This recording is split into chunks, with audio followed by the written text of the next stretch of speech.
you've worked with these dogs intensively, and these dogs are looking to you as, you're my world. You know, you're the whole thing. This is what I want. And then you're going to transfer that over to a new person. What do you have to do to prepare that dog for that? You know, like he's come to you, he's in this situation, he's loving what he's doing, and now you're going to say, well, I'm going to give you a new person. How do you do that? How do you do that with them? How do you prepare that dog? I mean, you just don't say, thank you very much, goodbye. What do you do to prepare the dog? I do try to prepare them a little bit for that. And it's difficult, but that's part of my gift, I feel, is that I'm willing to bond with them wholeheartedly as for the time that they are mine, they are precious to me. As precious as a puppy that's born into my hands that I raise, whether they're adult dogs that come to me, like Creed and Sammy, or whether they're Jordan, or whether they're my own babies like Juice. They're all precious to me, and I want them to feel that from me, that complete connection. I'm here for you. Because I think that when they learn that from me, they pass that along, they have that conviction that the next person in their life will also be that way for them. So that's part of the gift. That when we do this together, we all support this work. That's part of the gift. The breeders, they part with the dogs that they love because they're special and let me work with them. I'm blessed, you know. And then when I let go of them in this way, I call it, loving with open arms. Right. I'm totally there for them and supporting them, but yes, you can love this person. So what I do to make it that clear to the dog is I disappoint them a little bit, actually. And I do something that's very hard for me, but I know I'm doing it for the next person in their life, and I start to hold back. And at guide dogs, they do this with the dogs for 2 full weeks. They kennel them, and they really cut them off for that length of time. But I tell myself they're working with Labradors and Goldens, not Collies, so they need to have a little time, So, but with the Collies, it depends on the dog's personality, how many days it takes for me to do this. But what I do is I continue to take care of them, of course, feed them, water them, but I don't hug them. I try not to make any eye contact. I try to be a little bit of a disappointment to them. So you're like more aloof to them. Yeah, I'm there. I might go into the pen and get water and touch them, but I don't look at them.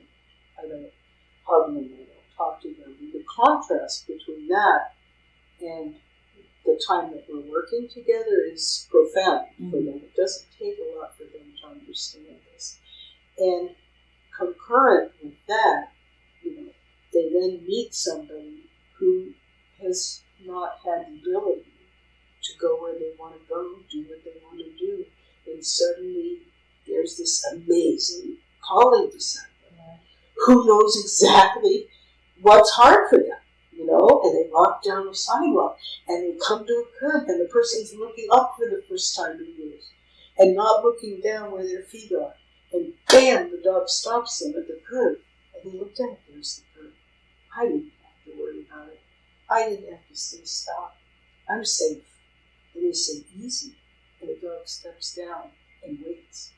And now they're there just waiting for them. They can lean on the harness and step down and take all the time they need to get their feet to the next level.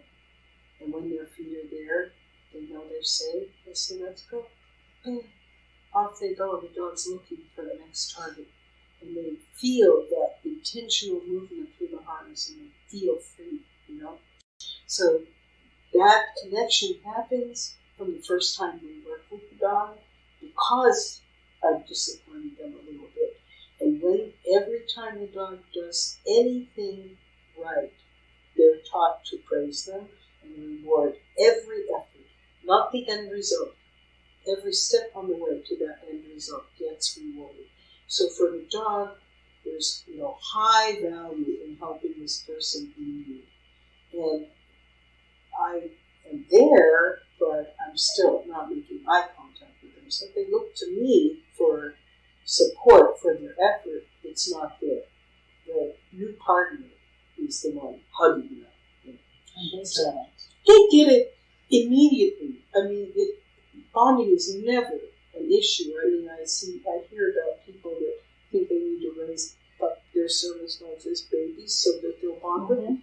Well, I just say quietly to myself, they're not working with collies. Right. They don't have a collie. They don't have a collie. What certifications do your dogs have before they leave the property? What do you do? Well, I know you do a lot of health testing. You do a lot of hips and all those tests that dogs should have. But certifications. I'm not as worried about hips and elbows because I can see here in this terrain with 12 acres to move on. If there were any problem there, I would see that they would hesitate to use the space. But I do test for NDR1, for DM, for DMS, for PRA, and if there's anything I've forgotten, those are the main ones. And eye checks, those eye checks. So they, I know it's not that I need to have dogs that have a particular code. I would rather, I have never placed a dog that's high risk for DMS because I'm looking to make this a secure relationship with as much longevity as I can muster for that person. Because they're totally invested heart and soul in this dog. So, that I give them all the information about the health of the dog so that they can manage them as best as possible. And if they're, for instance, mutant, I tell them that this dog should not have these drugs. And I give each client a book. I call it a reference and resource book, a thick notebook. And it has information about training and sustaining. The training, I call it Cliff Notes for Continued Success. We all love Cliff Notes. And it has a section on their health, all of their testing, all of their health records are there. There's a section about traveling with your service dog with information about international and national travel with their dog. And everything I can think of that's relevant for that person goes into their book. And they get that book at the beginning of team training. That way they can focus on this relationship with their dog and not worry about, are they remembering everything? Are they going to forget something important? So that information goes into the book. And I feel that as long as they're informed, they'll do a good job with taking care of their dog, because this is a partnership that gives them complete freedom, for many people. I've had some clients that have been bedridden and not out of their house for years, and suddenly they're out and about again. So freedom. Yeah. It's sad sometimes because sometimes people don't come to me as early as I wish they would, and so they don't get the benefits of their dog's health for as long as they could before their condition deteriorates further. If I could reach people a little bit earlier, encourage them to take advantage of this opportunity a little bit earlier, like Mary did, then they, I'm really happy about that, because now she's really active and busy and doing all the things that she wanted to do. But sometimes people feel that they're not ill enough, that somebody else will want a dog, needed more than they do. So that's a really personal process. And if I can change anything, I would like to learn more about how to help them. Feel good, about making this choice at a time when their bodies are still able to restore themselves and regain strength and regain energy.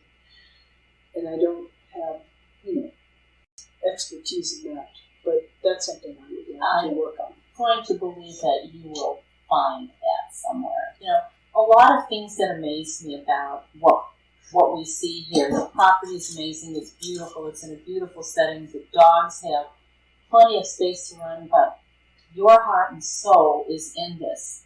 You have taken what was once where the dogs were at and was the kennel, and you've got a house on the property, but you choose and have built this kennel into your program that you do. So the dogs train with you. You are with the dogs. These dogs live with you. You live with them. It's phenomenal. And I think that just needs to be mentioned, that people need to understand that what you are doing is 100% total and real.